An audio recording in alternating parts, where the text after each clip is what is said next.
Здравейте! Днес ще покажем как решаваме един доста често срещан проблем в България на Jeep Grand Cherokee 3.6 след 2019 година, където доста клиенти се оплакват от проблем при движение от 80 до 120 км се получава едно придърпване или преритване, както казват разговорно.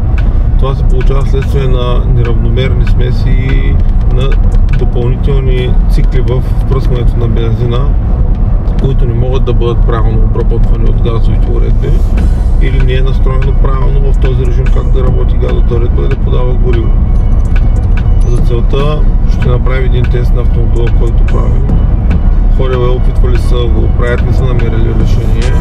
Ние ще покажем общо как може да се реши този проблем, като има някои базови неща, които трябва да бъдат наистина спазени, за да може да работи.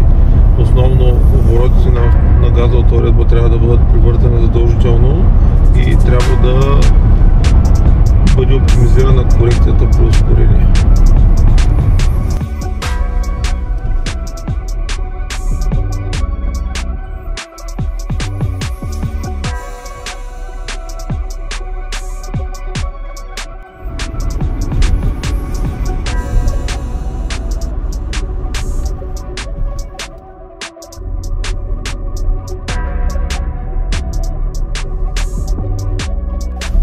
След като направихме необходимите корекции по инсталацията и превърнахме обороти с кабел, вече се загубиха пиковите, които ги имаше по-рано и напълно нормална, гладко работеща графика на всички параметри. Това вече дава възможност да направим по-точни и оптимални настройки на системата.